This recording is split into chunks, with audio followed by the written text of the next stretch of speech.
Une injonction thérapeutique, c'est une mesure présententielle qui est décidée conjointement par le juge ou le procureur de la République et le justifiable. Et ça permet au justifiable de ne pas se voir infliger une peine de prison ou une inscription sur son casier judiciaire. Alors les délits, ça peut être outrage à agent de la force de l'ordre en état alcoolique par exemple, ça peut être violence en état alcoolique ou conduite sous l'emprise du cannabis ou de la cocaïne, c'est ce genre de délit. En général, le niveau de délit est relativement faible parce que si le niveau de délit est important, on se retrouve à ce moment-là avec une condamnation pénale et on n'est plus du tout dans le cadre d'une injonction thérapeutique qui, je le répète, est une mesure présententielle. Donc les dossiers arrivent chez le délégué du procureur.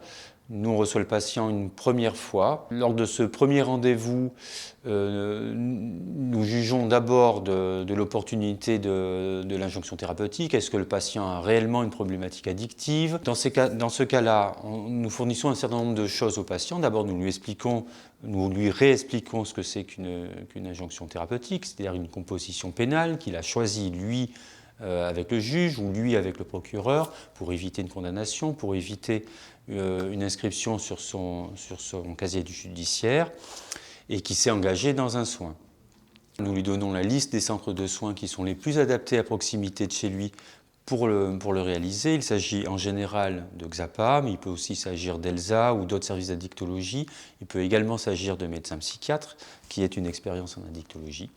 Nous lui donnons également un papier sur lequel est précisé au médecin qui va prendre en charge la nature de l'injonction thérapeutique, ce que c'est, quels sont les examens qu'il peut être amené à prescrire, comme des bilans biologiques. Il va devoir remplir ce papier en disant qu'il s'engage à prendre en charge pour une période de 2 ans la personne. Et par la suite, on revoit le patient, il nous amène les attestations ou pas, il nous amène éventuellement les résultats des analyses d'urine ou les résultats biologiques.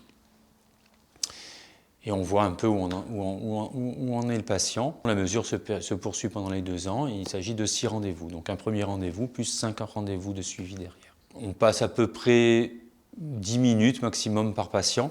Ça suffit pour se rendre compte de là où on en est. Un petit peu plus pour le premier rendez-vous.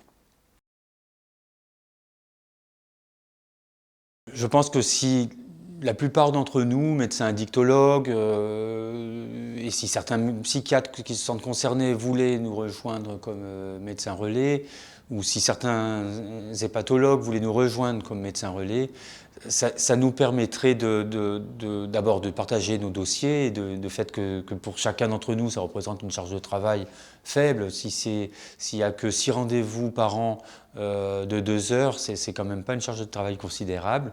Et par contre, ce sera très utile pour la population. On a besoin de médecins relais. Merci de nous rejoindre.